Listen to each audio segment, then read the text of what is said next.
E aí, galera? Beleza. Hoje a gente vai mergulhar de cabeça num livro que deu o que falar. A Ilusão de Deus, do Richard Dawkins. Isso aí. Um mergulho profundo nas ideias, nas polêmicas, e vamos tentar desvendar a história toda. Pra você que tá ligado nos debates sobre religião, ciência e tudo mais, prepare-se porque hoje o papo vai ser cabeça. A gente vai destrinchar os argumentos do Dawkins, as críticas, as observações, tudo com aquela pitada de humor que vocês já conhecem. Então segura firme e vem com a gente nessa viagem. Bora lá! A gente vai começar explorando essa ideia que o Dawkins coloca logo de cara de que a religião muitas vezes recebe um tratamento especial, um respeito quase intocável. É como se ela tivesse um pedestal, sabe? Imune a qualquer tipo de crítica. E ele traz vários exemplos para ilustrar isso. Um deles é um comentário de um rabino sobre o Albert Einstein. O cara reconhece a genialidade científica do Einstein, mas faz questão de frisar que as visões religiosas dele eram totalmente opostas ao judaísmo. Esse é matador, né? Tipo, ok, você é um gênio da física, mas pecou na religião. É como se a opinião religiosa do Einstein, por mais controversa que fosse, merecesse mais destaque do que as suas descobertas científicas. Exatamente. E tem mais. Ele cita uma carta do presidente de uma sociedade histórica lá de Nova Jersey. O cara diz que admira a sabedoria do Einstein, mas que ele não aprendeu que Deus é espírito e não se encontra com telescópio. E para fechar com chave de ouro, ele solta a pérola. Há algo de maligno em alguém que queira destruir a fé do outro. Caramba, que frase forte. Parece que questionar a fé de alguém é quase um crime hediondo. É como se a fé fosse algo tão frágil, tão sensível, que qualquer brisa de crítica pudesse derrubá-la. Mas espera aí, se a fé é tão forte assim, por que esse medo todo de questionamentos? Boa pergunta. E o livro traz outros exemplos dessa blindagem da religião, tipo, conseguir isenção do serviço militar por objeção de consciência religiosa é moleza. Agora, tenta conseguir a mesma isenção por convicções éticas e filosóficas. É uma batalha épica. É como se a crença religiosa tivesse um passe livre, um atalho privilegiado. E a treta das charges dinamarquesas de Maomé é outro exemplo emblemático. A reação de alguns grupos muçulmanos foi, digamos, um pouco exagerada, né? Teve queima de bandeiras, protestos violentos, exigências de desculpas do governo dinamarquês. Mas, gente, o governo não publicou as charges. Foi um jornal independente, exercendo a liberdade de imprensa. E o Dawkins destaca essa hipocrisia. Enquanto rolava esse escarcéu todo por causa das charges, a imprensa árabe publicava charges antissemitas de monte. E ninguém fazia um pio. Quer dizer, ofender muçulmanos é um absurdo, mas ofender judeus está liberado. Aí não, né? O Dawkins aponta essa disparidade para mostrar como a sensibilidade religiosa pode ser bem seletiva. E a mídia ocidental também caiu na armadilha, condenou a violência, defendeu a liberdade de expressão, mas também pediu respeito pela profunda mágoa dos muçulmanos. É como se a gente tivesse que dar na linha com medo de ofender, mesmo quando a crítica é legítima. Então, diante de tudo isso, o Dawkins chega com a proposta de analisar a religião com a mesma lente crítica que a gente usa para qualquer outro assunto. Sem papas na língua, sem medo de ser polêmico. E quer colocar a religião no mesmo patamar da política, da ciência, da arte e da filosofia. Afinal, por que a religião teria que ser tratada de forma diferente? E aí ele parte para cima da hipótese de Deus, questionando a validade dessa crença. Ele cita o Ralph Waldo Emerson, que diz que a religião de uma era é o entretenimento literário da seguinte. Ou seja, o que hoje é considerado sagrado, amanhã pode ser visto como uma fábula, uma lenda. E ele não poupa críticas ao Deus do Antigo Testamento. Não. Ele descreve esse Deus como um personagem, no mínimo, problemático. Ciumento, vingativo, controlador, genocida. A lista de adjetivos é longa. Ele argumenta que se a gente lesse a Bíblia com um olhar crítico, sem o peso da tradição, ia se assustar com algumas dessas histórias. Ele até conta a história do Randolph Churchill, filho do Winston, que só foi ler a Bíblia na vida adulta por causa de uma aposta. E o cara ficou chocado com o que leu. Ele não conseguia acreditar que as pessoas levavam aquelas histórias a sério. O Dawkins também não perde tempo discutindo politeísmo. Para ele, a maioria das pessoas não está nem aí se Vênus e Afrodite são a mesma deusa ou não. Ele usa o termo Deus para se referir a qualquer divindade, seja de religiões monoteístas ou politeístas. O ponto central é a crença num ser sobrenatural, num poder superior que controla o universo. E ele levanta uma questão curiosa sobre os Estados Unidos, um país fundado em princípios seculares que hoje é um dos mais religiosos do mundo. Enquanto a Inglaterra, com sua igreja oficial e a rainha como chefe de Estado, é bem menos religiosa. Ele sugere que a história dos dois países pode ter influenciado essa diferença. A Inglaterra, com seus séculos de conflitos religiosos sangrentos, talvez tenha se cansado da religião.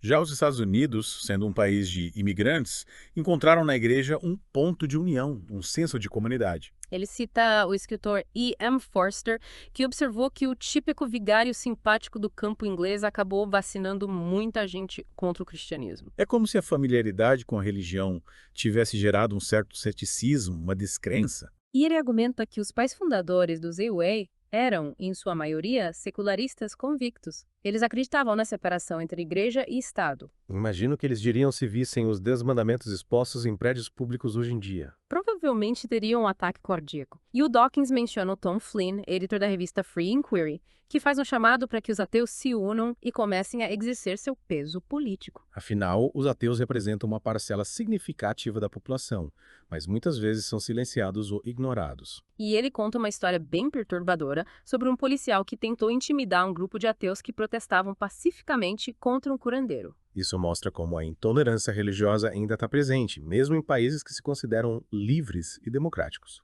Agora, vamos falar um pouco sobre o agnosticismo. O termo foi cunhado pelo Thomas Henry Huxley, um grande defensor de Darwin que se autodenominava agnóstico. Ele não se considerava ateu, mas também não abraçava nenhuma religião específica. E o Dawkins usa a famosa analogia do bule de chá do Bacon Russell para ilustrar a questão do ônus da prova. É aquela história de que ninguém precisa provar que não existe um bule de chá orbitando Marte. Quem afirma que ele existe é que tem a obrigação de apresentar as provas. O mesmo vale para Deus, né? Não cabe aos ateus provar que Deus não existe. Quem acredita em Deus é que tem que mostrar as evidências. E o Dawkins argumenta que, na prática, a gente vive como se Deus não existisse. A gente toma decisões, faz planos, age no mundo sem levar em conta a vontade divina. É o que ele chama de ateísmo prático. A gente pode até não ter certeza absoluta da inexistência de Deus, mas a gente se comporta como se ele não estivesse no comando. E ele questiona essa ideia de que a religião seria a única fonte de respostas para as grandes perguntas da vida. Tipo, de onde viemos, para onde vamos, qual o sentido da existência? Muita gente recorre à religião para encontrar essas respostas, mas será que ela realmente tem algo a oferecer? O Martin Rees, um famoso cosmólogo, chegou a sugerir que os mistérios do universo seriam mais bem compreendidos por filósofos e teólogos do que por cientistas. Mas o Dawkins discorda totalmente. Ele argumenta que se a ciência não tem todas as respostas, a religião com certeza também não tem. E ele lembra de um antigo diretor da faculdade dele em Oxford que duvidava que a teologia cristã fosse um campo válido de estudo acadêmico. Ele achava que a teologia era mais uma questão de fé do que de conhecimento. Agora, vamos falar sobre o grande experimento da prece. Lá no século XIX, o Francis Galton, primo do Darwin, tentou verificar se a oração realmente funcionava. Ele observou que as igrejas da Inglaterra rezavam toda semana pela saúde da família real. Mas ele não encontrou nenhuma evidência de que a família real fosse mais saudável ou vivesse mais do que o resto da população. Ele até fez um experimento bizarro, rezando sobre alguns pedaços de terra para ver se as plantas cresciam mais rápido. Spoiler alert. As plantas não deram a mínima para a oração. E teve um estudo mais recente, com mais rigor científico, que testou a eficácia da oração na recuperação de pacientes cardíacos. Eles dividiram os pacientes em 3 grupos. Um grupo recebeu orações, mas não sabia disso. Outro grupo não recebeu orações. E um terceiro grupo recebeu orações e foi informado disso. E adivinha o resultado? A oração não fez diferença nenhuma na recuperação dos pacientes. Na verdade, o grupo que sabia que estava sendo alvo de orações teve até mais complicações pós-operatórias. É a prova de que a fé, por si só, não faz milagres. Agora, vamos falar da eterna batalha entre criacionismo e evolução. O Dawkins concorda com os criacionistas num ponto. Ambos rejeitam a ideia de que ciência e religião são domínios separados.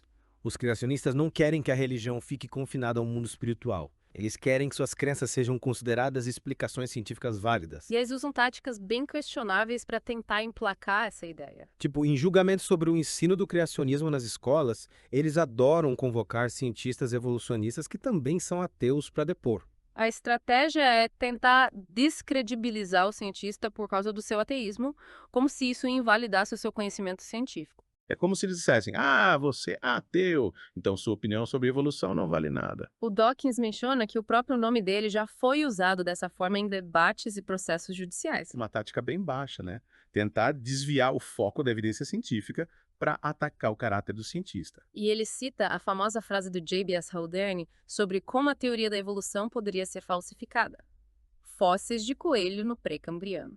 Se a gente encontrasse fósseis de coelho em camadas geológicas muito antigas, anteriores ao período em que os mamíferos supostamente surgiram, a teoria da evolução estaria em maus lençóis. Mas até hoje ninguém encontrou esses fósseis. É uma forma elegante de mostrar como a ciência funciona. Ela faz previsões testáveis e está sempre aberta à refutação. Agora vamos mergulhar num tema que sempre gera muita discussão: o princípio antrópico. É a observação de que as leis da física e as constantes do universo parecem incrivelmente bem ajustadas para permitir a existência da vida. É como se o universo tivesse sido feito sob medida pra gente. E alguns teístas usam isso como um argumento para defender a existência de Deus, Eles dizem que essa sintonia fina do universo seria improvável demais para ser só coincidência. que só pode ser obra de um criador inteligente. Mas o Dawkins critica essa linha de raciocínio.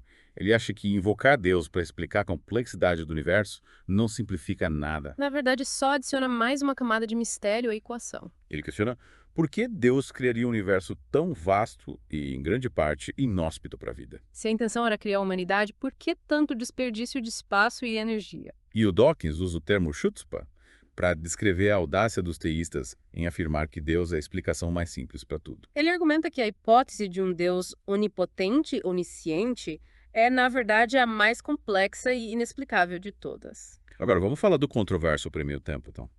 É um prêmio milionário que busca promover o diálogo entre ciência e religião. O jornalista John Horgan tem uma visão ambivalente sobre o Prêmio Templeton. Ele se preocupa com a influência que um prêmio tão valioso pode ter na pesquisa científica. Será que os cientistas, em busca do prêmio, não acabam distorcendo suas pesquisas para encontrar pontos de convergência entre ciência e fé?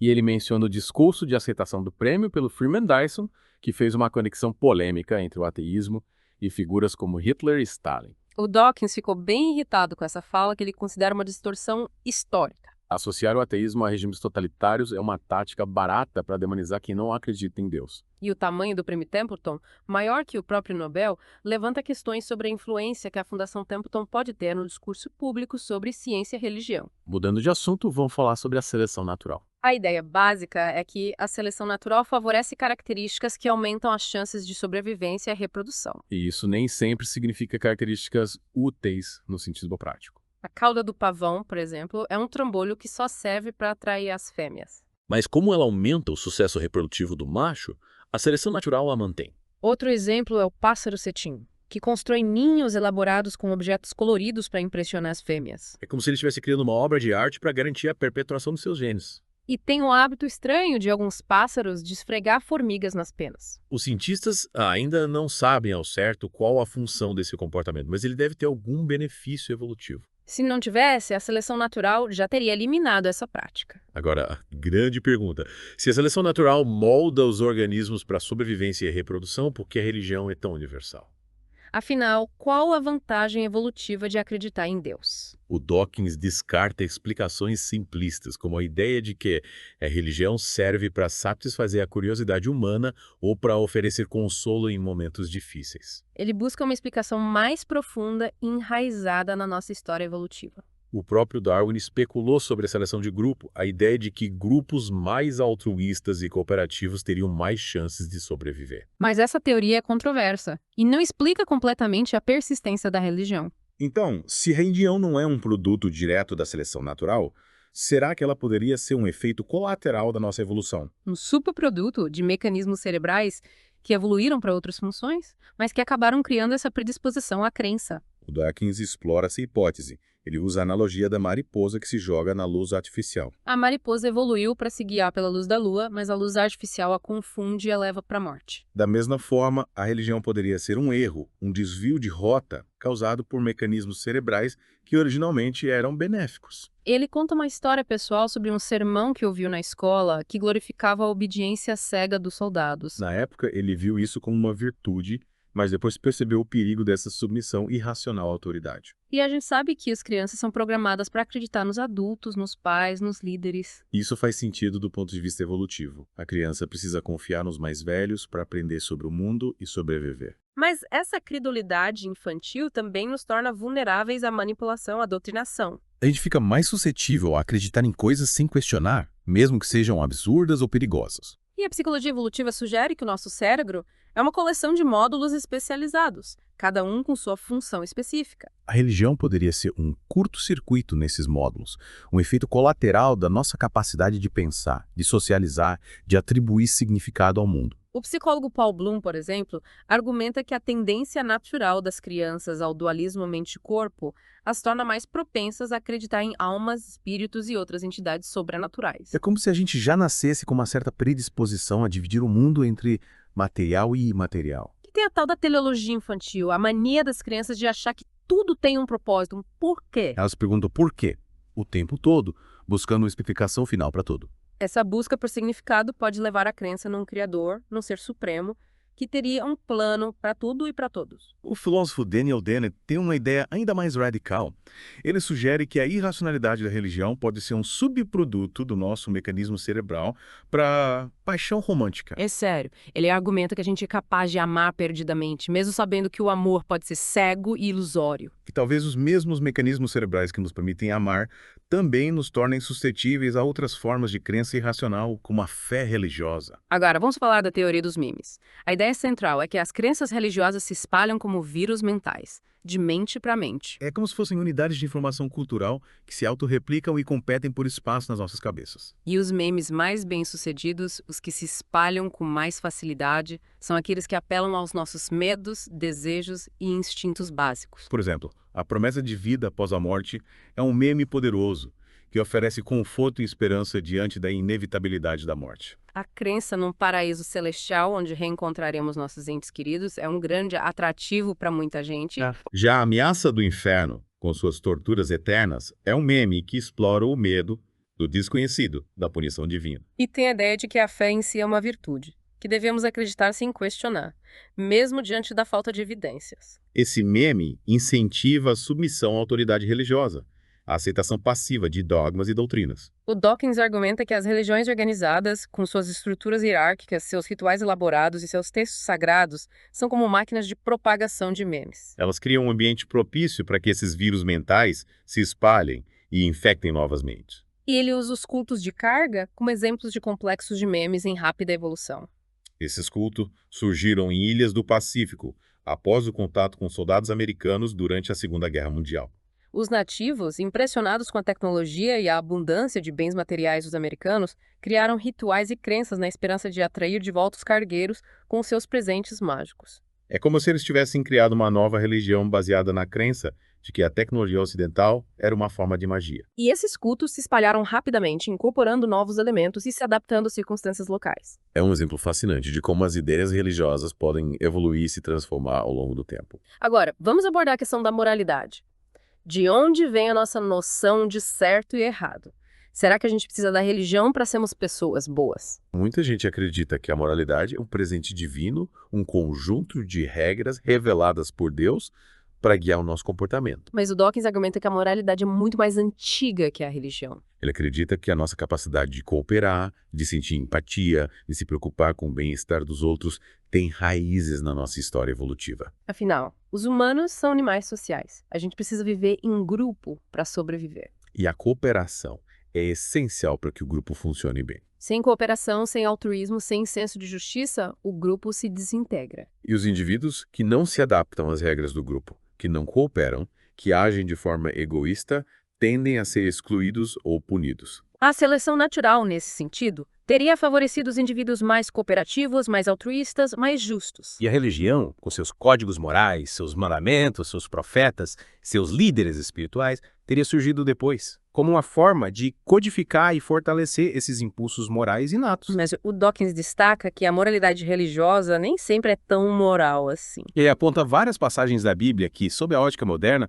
são no mínimo questionáveis. Tipo a história de Lot, que oferece suas filhas a uma multidão enfurecida para protegê-las de um linchamento. Ou a história de Abraão, que quase sacrifica seu filho Isaac porque Deus mandou. Ou a história de Jeftá, que sacrifica sua própria filha para cumprir uma promessa que fez a Deus. Ou as inúmeras histórias de genocídio, violência e crueldade que permeiam o Antigo Testamento. O Dawkins questiona Por que tanta gente ainda se apega a esses textos como fonte de moralidade? Ele argumenta que a gente pode e deve construir uma moralidade laica, baseada na razão, na empatia, na compaixão. Uma moralidade que não precise de deuses, de profetas, de livros sagrados, para nos dizer o que é certo e o que é errado.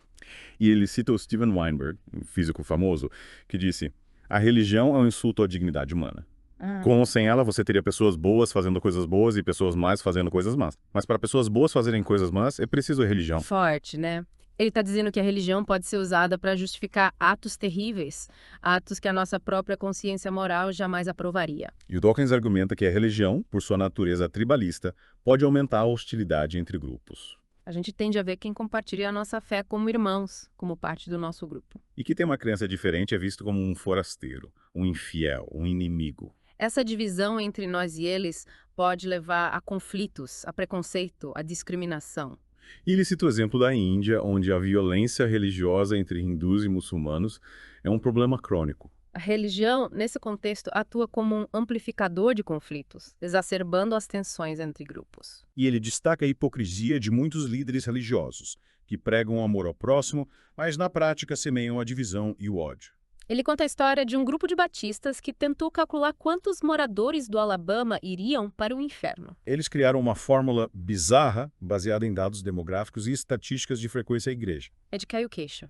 Como se alguém tivesse o poder de decidir quem vai para o céu e quem vai para o inferno. E o Dawkins se preocupa com o fanatismo religioso, com a crença cega que leva as pessoas a cometerem atos terríveis em nome de Deus. Ele cita o exemplo dos atentados de 11 de setembro nos Estados Unidos, planejados e executados por extremistas islâmicos. E ele critica a ideia de que a fé cega é uma virtude, que devemos acreditar sem questionar, mesmo quando a crença nos leva a fazer mal aos outros. E ele argumenta que a gente tem o dever moral de questionar tudo, de usar a razão para avaliar a validade das nossas crenças. E ele faz um chamado para que a gente crie uma nova moralidade, uma moralidade baseada na compaixão, na justiça, na dignidade humana. Uma moralidade que não dependa de deuses, de dogmas, de livros sagrados. Uma moralidade que nos permita viver juntos em paz, respeitando as diferenças e buscando o bem comum. Ele sugere que a gente imagine um mundo sem religião. Como seria a nossa moralidade? Será que a gente se tornaria mais egoístas, mais cruéis, mais violentos? Ou será que a gente encontraria outras fontes de inspiração moral, outros valores para guiar as nossas ações? Ele acredita que a gente é capaz de construir um mundo melhor, um mundo mais justo, mais compassivo, mais humano, sem depender de crenças sobrenaturais. E ele nos convida a participar dessa jornada, a usar a razão, a empatia, a compaixão para criar um futuro mais promissor para todos. É isso aí, galera. Espero que vocês tenham curtido esse mergulho profundo na ilusão de Deus. E que a gente possa continuar essa conversa em outros momentos, explorando as infinitas possibilidades do pensamento crítico e da busca por um mundo melhor. Valeu. Até a próxima. Tchau, tchau. Gente, encontro vocês em outro podcast. Não esqueçam de se inscrever no nosso canal.